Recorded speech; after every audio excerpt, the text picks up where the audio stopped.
Alkodi kembali hadir. Baju koko kesayangan Anda kini sudah tersedia kembali. Untuk pemesanan hubungi nomor di atas. Dengan desain yang semakin modern dan bahan yang semakin nyaman. Alkodi siap menemani ibadah dan aktivitas sehari-hari Anda. Dapatkan koleksi terbaru Alkodi sekarang juga. Pak Menteri kalau mau, ya itu nggak bisa diwakilkan. Permintaan arus bawah itu. Iya, arus bawah gitu. Pak Wamen ya dengerin. Bu Rika, ya silakan. Saya sebenarnya pengennya ada Pak Menteri, Bu, tapi nggak apa-apa. Atau saya temenin ke belakang? Apa? Assalamualaikum warahmatullahi wabarakatuh. Salam sejahtera untuk kita semua, Om Swastiastu, Namo Buddhaya, Salam Kebajikan, Rahayu. Yang kami hormati pimpinan dan anggota Komisi 6 DPR RI, yang kami hormati dari Kementerian Koperasi, Menteri Koperasi, Wakil Menteri Koperasi dan seluruh jajarannya. Maaf kalau tadi saya agak memaksa untuk minta disebutkan siapa yang hadir, terutama di meja depan, karena ini adalah rapat resmi dan kita disaksikan oleh seluruh Indonesia begitu. Dan yang kedua, karena saya selalu mencatat, Pak Wamen, mencatat siapa saja dari kementerian yang hadir, manakala nanti ada hal-hal hil-hil yang mustahil, saya punya catatannya begitu. Anda bicara apa, tanggal berapa, jam berapa. Nah, saya apresiasi dengan presentasi dari Menteri Koperasi tadi dan sangat mengapresiasi karena dari mitra sebelumnya saya kira ini adalah pemaparan yang memaparkan tentang dasar hukum, sehingga mungkin tapi nanti kalau boleh pemaparannya dimulai dengan dasar hukum, Bapak. Dan saya mendukung pemisahan Kementerian Koperasi dari UMKM. Pertama karena ini akan mengubah perspektif kita tentang koperasi yang seolah-olah skala bisnisnya hanya bersifat UMKM begitu. Padahal kalau kita lihat di negara-negara lain, misalnya contohnya adalah koperasi yang kemudian mendirikan salah satu bank yang diperhitungkan di dunia, Rabobank misalnya. Lalu kemudian ada Koperasi Fair Price milik National Trade Union Congress atau Federasi Serikat Buruh Singapura. Dan ini tentu saja menjadi, saya sangat mendukung dan saya sangat gembira akhirnya ada keputusan politik dari pemimpin nasional untuk memisahkan koperasi dari UMKM. Itu yang pertama. Yang kedua, sehingga dasar hukum menjadi pertimbangan yang menurut saya penting, karena kalau kita lihat tidak mungkin kementerian lembaga berjalan tanpa dasar dan payung hukum yang kuat. Dan kalau kita lihat ini sudah dipaparkan di halaman 9, mudah-mudahan nanti di pertemuan berikutnya dasar hukum ini ada di bagian depan. Saat ini dasar hukumnya adalah Peraturan Pemerintah Nomor 7 Tahun 2021 tentang kemudahan perlindungan dan pemberdayaan koperasi, masih dengan UMKM begitu. Yang ini, yang PP-nya masih dengan UMKM. Sehingga kehendak yang luar biasa dari Presiden Prabowo ini, rasanya kita juga perlu memperbaiki aturan atau regulasi. Saya masuk ke politik legislasi, dan politik legislasi kita tentu saja berdasarkan Undang-Undang Nomor 12 Tahun 2011 tentang pembentukan peraturan perundang-undangan. Di pasal 7 ada hierarkinya. Hierarki tentang pembentukan peraturan perundang-undangan dimulai dengan, betul sekali di sini, Undang-Undang Dasar tahun 1945 pasal 33 ayat 1. Perekonomian disusun sebagai usaha bersama berdasar atas asas kekeluargaan. Ayat 4-nya, perekonomian nasional diselenggarakan berdasarkan atas demokrasi ekonomi, dan seterusnya begitu. Dan yang luar biasa adalah ini pertama kali kementerian di dalam hierarki pasal 7 ayat 1 tersebut, Undang-Undang Dasar, lalu TAP MPR begitu, undang-undang, baru peraturan presiden, Perpu dan sebagai undang-undang atau Perpu, lalu kemudian peraturan presiden dan sampai peraturan daerah. Di ayat 2, hierarki memperlihatkan power dari setiap peraturan perundang-undangan, yang di bawah tidak boleh melampaui atau melanggar peraturan perundang-undangan di atasnya. Dan di sini luar biasa, belum pernah ada di dalam rapat atau saya lupa, tapi Kementerian Koperasi di era kepemimpinan Bapak sekarang memasukkan ketetapan MPR nomor 16/MPR RI/1998 karena ini menjadi penting tentang politik ekonomi dalam rangka demokrasi ekonomi pada pasal 5 usaha kecil menengah dan koperasi sebagai pilar utama ekonomi nasional. Ini menjadi konsideran hukum menimbang. Saya langsung masuk pada usulan politik legislasi. Saya bedakan politik legislasi, politik anggaran, dan politik pengawasan. Bapak, kita harus bekerja cepat dalam saya kira 100 hari kerja ini bisa dikerjakan simultan oleh tim di Kementerian Koperasi.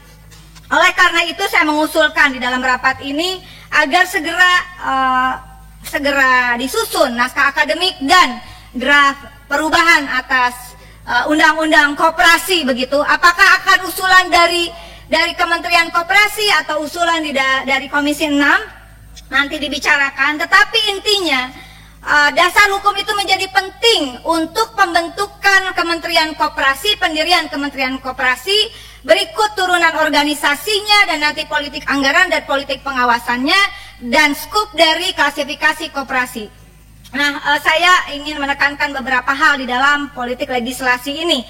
Ada yang namanya, Bapak, nanti karena ada catatan-catatan penting di dalam Undang-Undang Cipta Kerja yang juga saya kritisi sebetulnya pada saat pembahasan, bahwa misalnya koperasi ini heavy-nya bukan pada investasi finansial, tetapi pada pembagian hasil terhadap anggota begitu.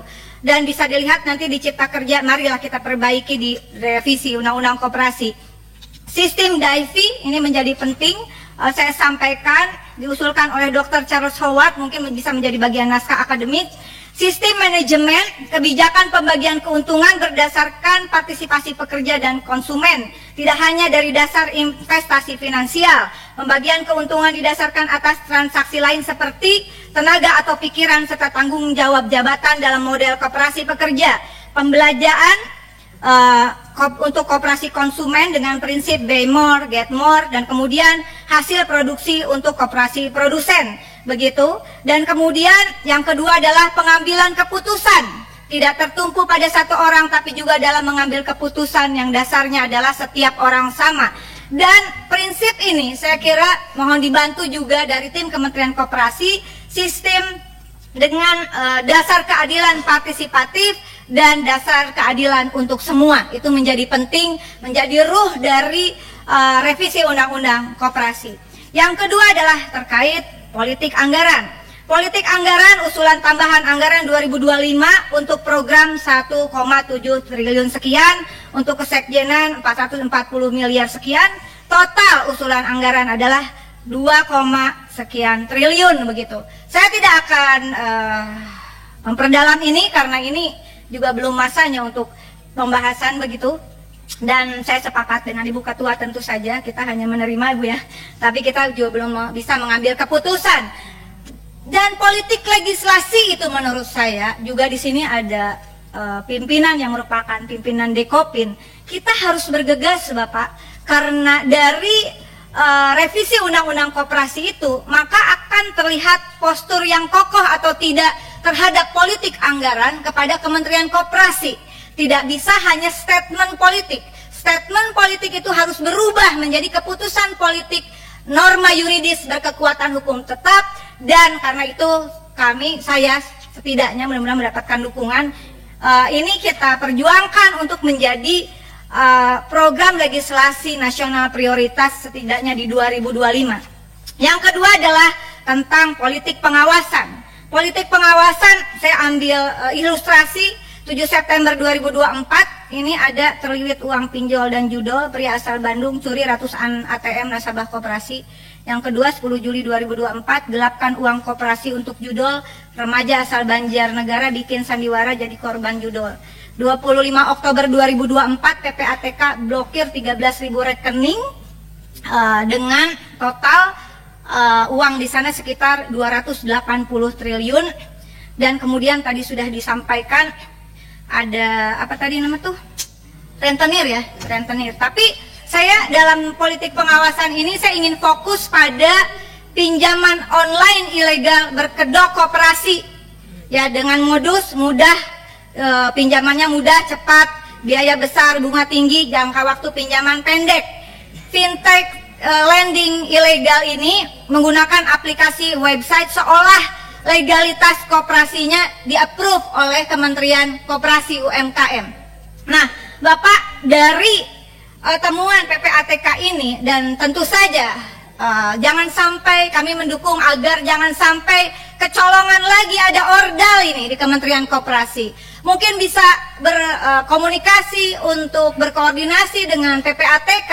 Apakah ada juga dari ASN di Kementerian Koperasi, barangkali ada yang terlibat juga, atau segeralah mungkin membentuk tim mengenai fintech ilegal atau pinjol berkedok koperasi ini. Apakah ada keterlibatan ordal di dalam mengapprove, ya, dan seolah-olah dia sudah dapat izin pinjol ini.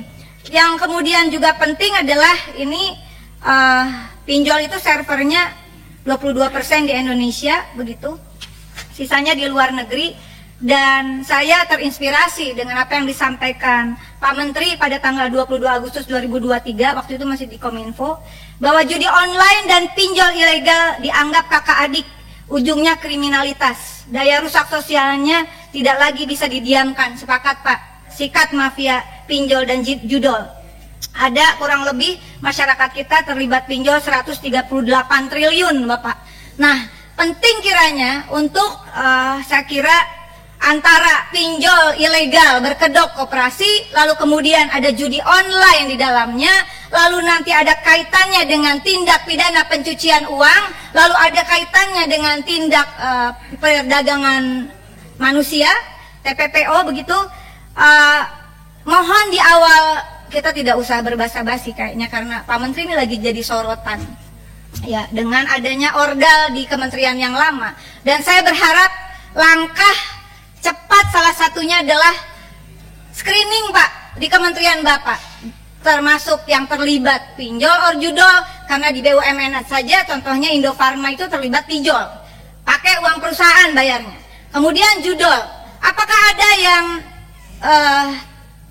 terlibat di dalam judol, atau kemudian dia terlibat sebagai ordal di dalam skema sindikat pinjol berkedok koperasi. Penting Pak, kasih gebrakan Pak. Dan ini saya kira program 100 hari kerja, kalau memang ada yang terlibat, langsung pecat Pak, langsung beri sanksi, dan usulkan, saya sudah mengusulkan secara terbuka sanksinya kepada ASN yang terlibat ke dalam judol adalah Undang-Undang ITE, Undang-Undang KUHP, dan Undang-Undang tentang penyelenggaraan negara yang bebas dan bersih dari korupsi, kolusi, dan nepotisme. Demikian pimpinan, mudah-mudahan memang agak panjang, tapi saya datang pertama karena dikasih terakhir. Mudah-mudahan sebagai penutup, terima kasih Ibu Ketua yang selalu memberi kesempatan. Wallahul muwaffiq ila aqwamit thoriq. Wassalamualaikum warahmatullahi wabarakatuh. Waalaikumsalam. PKB ya. Assalamualaikum warahmatullahi wabarakatuh. Guys, alhamdulillah ada kabar gembira buat kalian semuanya yang pengen berangkat umroh. Bareng Babe Aldo bisa, dan kita udah difasilitasi oleh travel umroh yang udah berpengalaman. Kita bisa nyiapin paket-paket dari mulai paket yang ekonomis sampai paket yang VVIP. Segera hubungi nomor yang tertera di bawah ini.